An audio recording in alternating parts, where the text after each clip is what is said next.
Hello दोस्तों, मैं हूँ श्रेया और आपका स्वागत है हमारे चैनल में जहाँ मैं ले आती हूँ हर बार एक नई कहानी। अगर आपने हमारे पिछले वीडियोस नहीं देखे हैं तो उनके लिंक हमने डिस्क्रिप्शन में दी हुई हैं। तो चलिए शुरू करते हैं।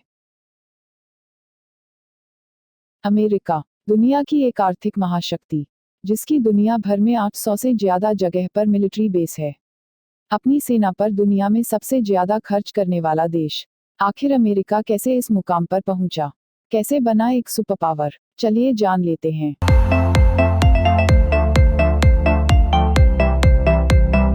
इसे जानने के लिए हमें वक्त में थोड़ा पीछे जाना होगा, जब अमेरिका एक सुपर पावर नहीं था। पहले अमेरिका बाकी देशों की तरह एक छोटा देश था। फिर उसने धीरे धीरे अपनी सीमाएं बढ़ाना शुरू कर दिया। उसने पहले अपने पड़ोसी देशों पर कब्जा करना शुरू कर दिया, और जिन देशों ने उनकी बात नहीं मानी उन देशों में कत्लेआम किया और जबरदस्ती हक जमाया। सन 1865 में सिविल वार हुआ तो अमेरिका के लीडर्स को यह लगने लगा कि अमेरिका को भी सुपर पावर बनना चाहिए और अपनी सीमाएं दुनिया में हर जगह बढ़ानी चाहिए।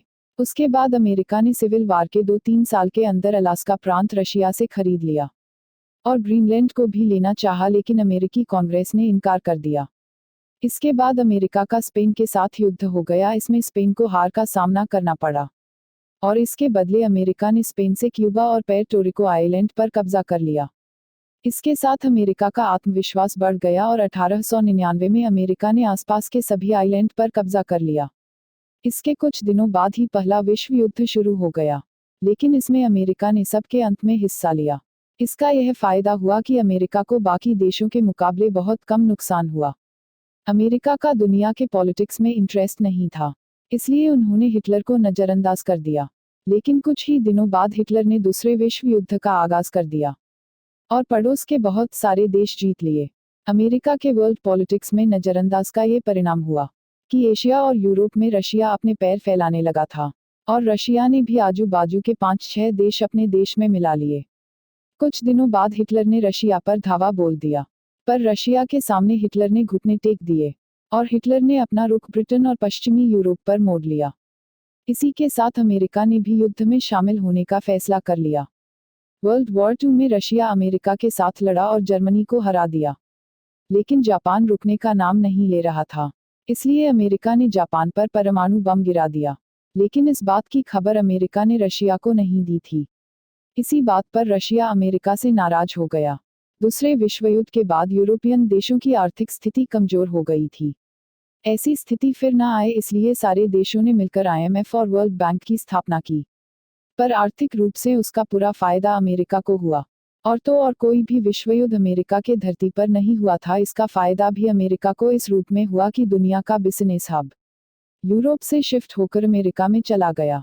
साथ ही में रशिया ने पूर्व यूरोप के आधे देश भी जीत लिए थे। रशिया ने सारे जीते हुए देशों में भी कम्युनिस्ट सरकार बना दी। यह बात अमेरिका को अच्छी नहीं लगी, इसलिए रशिया और अमेरिका में नाराजगी बढ़ती चली गई। इसका परिणाम यह हुआ कि दोनों देशों में साम्राज्यवादी भूमिका बढ़ती चली गई। उन दिनों रशिया अमेरिका से हर क्षेत्र में आगे था।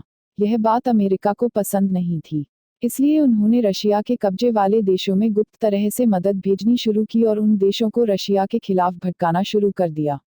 उसी के साथ ही अमेरिका ने इसराइल, साउथ कोरिया, जापान और सऊदी अरेबिया जैसे देशों के साथ भी ना चाहते हुए बेहतर रिश्ते बनाने पड़े, ताकि वो इन देशों के जरिए रशिया पर दबाव बना सके। और यह नीति आज तक चालू है।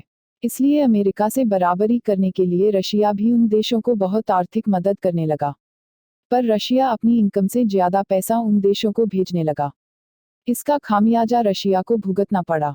मिखाइल गोर्बाचेव जब रशिया को चला रहे थे तो उन्हीं के कार्यकाल के दौरान रशिया का अफगानिस्तान से भी युद्ध हो गया।